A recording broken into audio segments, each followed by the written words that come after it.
Hi folks, how are you? Richard here. In this article, we're taking a look at a case coming out of the Circuit Court of Appeals for the 10th Circuit that deals with the extent of the automatic stay and bankruptcy court's enforcement of it.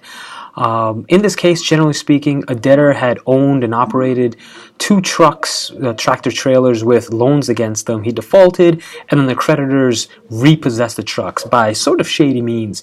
The debtor then demanded to turn over the trucks during the bankruptcy case. The creditors didn't want to turn the trucks over, so the debtor sued in the bankruptcy case.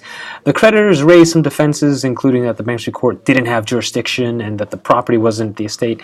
That aside, the real crux of this case is whether or not, or the application of the automatic stay. Ultimately, the court did something interesting, which is I think, a little dangerous, and debtors should proceed with caution, and ruled that unless a creditor commits an affirmative act, such as actually repossessing the truck after the filing of the case, or something like a garnishment of wages, then they're not in real violation of the stay.